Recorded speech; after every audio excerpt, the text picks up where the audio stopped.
Nous allons revenir sur cette confirmation de l'Élysée concernant la mort de l'otage français Philippe Verdon. Deux événements au Congo, la reprise des combats avec le M23 et l'arrivée de 55 000 Congolais réfugiés en Ouganda. Enfin, l'OCDE vient de publier son rapport sur les perspectives économiques en Afrique, l'occasion de faire le point sur plusieurs méga projets chinois. Donc effectivement, ce soir, l'Élysée a confirmé la mort de Philippe Verdon. Le corps retrouvé au nord du Mali par l'armée française était donc celui du géologue français. Confirmation de la présidence par communiqué ce soir. Les analyses pratiquées à l'hôpital de Gao ont bien confirmé son identité. L'Élysée précise que la dépouille sera vite transférée en France. Philippe Verdon, 53 ans, était enlevé en novembre 2011. Al-Qaïda au Maghreb islamique avait annoncé l'avoir exécuté en réponse à l'intervention française au Mali. Nous sommes en ligne avec Pascal Lupart, l'ami de Philippe Verdon et président du comité de soutien. Bonsoir. Bonsoir. Vous étiez préparé, si l'on peut dire, à cette terrible nouvelle? Oui, on était préparé. On avait essayé pendant les semaines qui venaient de s'écouler de se mettre, on peut dire, en condition, mais c'est quelque chose d'effroyable et de terrible quand ça vous arrive dessus. Moi, je crois que c'est douloureux, oui. Il y avait encore de l'espoir chez vous, chez sa famille. Vous espériez toujours jusqu'à aujourd'hui? Moi, j'ai toujours espéré. Jean-Pierre Verdon, qui est quelqu'un qui était beaucoup plus dans la réflexion, lui, n'y croyait plus. Voilà. Ce soir, la nouvelle, ça a éteint tous les espoirs qui restaient. Et bon, quelque part, derrière cette douleur qui est effroyable, on a un corps qui va revenir et on va pouvoir faire un deuil, mais un vrai deuil, avec une sépulture et le corps de Philippe. Et ça, c'est quand même, je vais dire, dans tout le malheur, le côté positif, c'est-à-dire pouvoir permettre à ses enfants d'avoir un endroit où se cueillir, mais d'avoir l'endroit où leur père est vraiment. Vous entrez dans le temps du deuil après une si longue attente. Ce sera important pour vous, pour sa famille, vous évoquiez ses enfants, son père, de connaître les causes de son décès? Oui, bien sûr, je pense que ça sera important, mais bon, il faudra, on va laisser du temps. On va laisser du temps, on va laisser le deuil se faire. Le président de la République l'a dit, qu'il ferait toute la lumière dessus. Je fais confiance au président de la République. Il a toujours tenu ses promesses. Hein. Et aujourd'hui, j'ai énormément de reconnaissance envers François Hollande. Il avait promis aux familles qu'il ferait tout pour ramener le corps. C'est ce qu'il a fait. C'est quand même une situation qui est unique. Hein. C'est la première fois qu'on arrive à récupérer un corps considéré comme exécuté par ACMI. Donc une grande reconnaissance envers le président de la République qui a tenu sa promesse et qui nous permet de faire un deuil honorable. Pascal Lupart, Philippe Verdon était malade avant même son enlèvement. Il souffrait d'un ulcère, de tachycardie. Est-ce que c'était un otage plus fragile que les autres? L'Afrique, vous le savez bien, l'Afrique c'est un continent qui ne cède rien. Donc Philippe est parti avec des pathologies, certes. S'il avait été avec ses médicaments au moment dans les jours qu'on suivit, je pense qu'on aurait pu espérer quelque chose. La cassette qui a été visionnée par son père au mois de février, qui était à laps de temps très court après l'enlèvement, montrait déjà Philippe dans un état de santé déjà très engagé. Jean-Pierre, déjà à ce moment-là, avait des doutes sur la résistance de son fils. Donc, pathologie, oui, c'est sûr que l'Afrique ne fait pas de cadeaux. Dans une déclaration précédente, je vous ai lu, vous parliez d'échec en tant que président du comité de soutien. Mais qu'auriez-vous pu faire de plus? Non, mais après, vous savez, moi je suis un être humain, je suis quelqu'un qui connaissait très bien Philippe. Quand je me suis engagé là-dedans, pour moi, ils sont deux, ils sont partis à deux. J'espérais ramener les deux vivants. Aujourd'hui, il y a un autre combat qui continue, c'est celui de Diane. Et il faut pas oublier que le combat continue, parce que le combat continue pour... voilà. Qu'est-ce que j'aurais pu faire de plus? Sincèrement, je ne sais pas. J'ai peut-être pas fait ce qu'il fallait pour ramener Philippe vivant. Et voilà, c'est peut-être quelque chose qui restera à jamais, peut-être gravé dans moi, et qui restera avec beaucoup de regrets, beaucoup d'incertitudes. Voilà, vous parlez de Diane Lazarevic, la fille de Serge Lazarevic, toujours otage. Merci Pascal Lupard pour votre temps et votre réaction ce soir. Et nous pensons aux 7 Français encore otages en Afrique. Et nos 2 confrères qui sont aussi détenus en Syrie. Dans l'actualité africaine, vous nous parlez aussi de la République démocratique du Congo, puisque les combats ont repris dans l'est du pays assez violemment. Au Nord Kivu, Aude, des combats ont de nouveau éclaté hier et se sont poursuivis ce matin. Ils ont opposé l'armée OM23 près de Moutao, à une quinzaine de kilomètres de Goma. Le porte-parole du gouvernement a donné un bilan provisoire de 130 morts, parmi lesquels 120 rebelles et 10 soldats. Chaque camp accuse l'autre d'avoir tiré le premier. Les 2 camps se faisaient face à face depuis le mois de mai.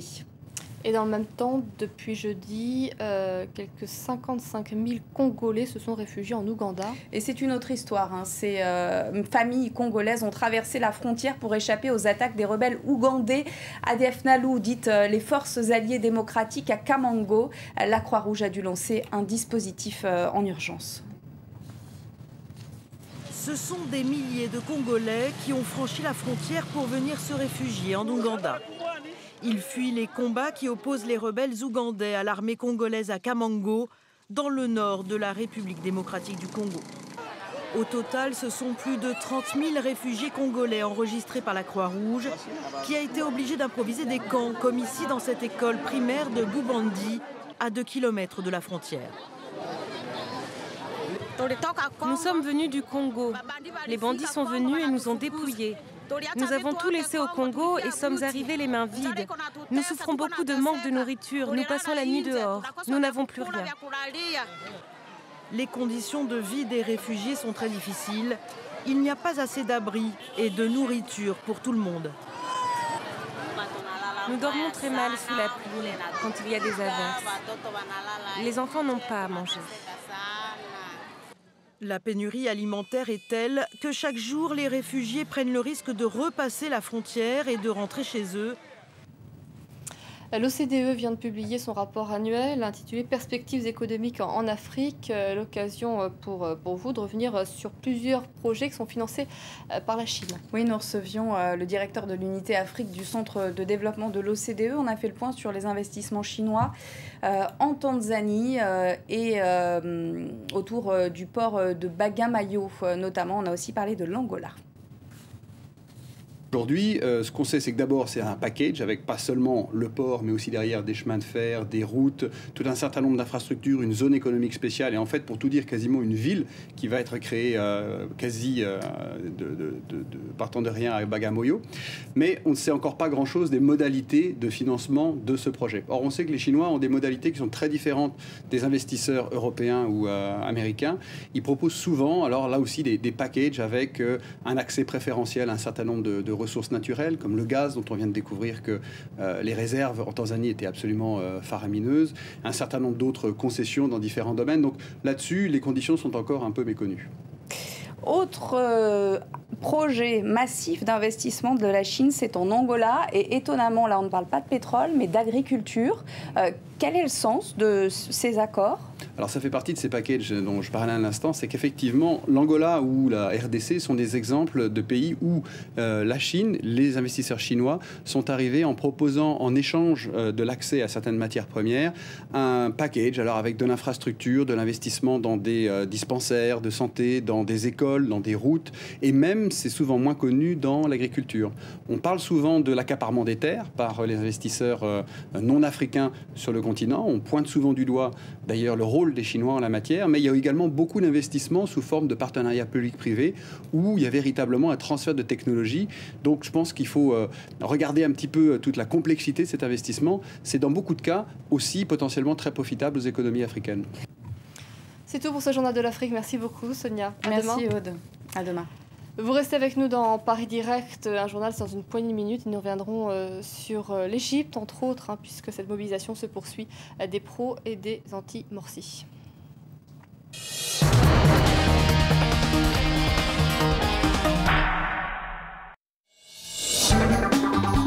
Retrouvez-moi chaque semaine pour un tour d'horizon de l'actualité au Moyen-Orient, révolution, crise et conflits, mais aussi culture et mode de vie.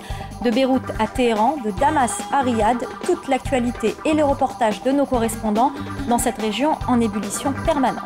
Le magazine du Moyen-Orient, tous les mardis à 18h45, heure de Paris, sur France 24.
« 11 mars 2011. En quelques secondes, le Japon bascule dans le chaos.